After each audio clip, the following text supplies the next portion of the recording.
Hello সবাইকে। বাঙালির তো 12 মাসে 13 পার্বণ লেগেই থাকে, সেরকমই আজকে হলো 30শে অক্টোবর আর আজ হচ্ছে জগদ্ধাত্রী পুজো। তো জগদ্ধাত্রী পুজো উপলক্ষে আমি আর মা চলে এসেছি আমাদের বাড়ি থেকে একদম কাছে, জাস্ট 2 মিনিটের হাঁটা পথে বৈদ্যপাড়ার পুজো প্যান্ডেলে। তো এখন বাজে বেলা 12:30, আমরা এসে দেখলাম এখনো কিন্তু এখানে সপ্তমীর পুজো চলছে।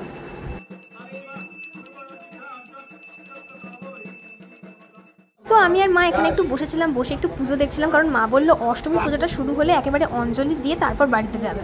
এখানে দেখো মা জগদ্ধাত্রীর মুখটা কি সুন্দর লাগছে দেখতে, সাজটা কিন্তু বেশ ভালো করেছে। কিছুক্ষণ এখানে বসে থাকার পর দেখলাম নিউজ চ্যানেল থেকে এই পুজোটাকে কভার করার জন্য বেশ কয়েকজন লোক এসছে।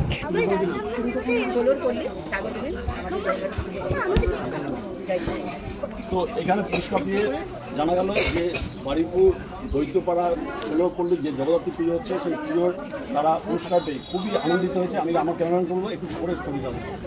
এখন এখানে শুরু হয়ে গেছে সপ্তমীর অঞ্জলি পর্ব। তো সপ্তমীর অঞ্জলি দেওয়া কমপ্লিট করার পরেই কিন্তু শুরু হয়ে যাবে অষ্টমীর পুজো।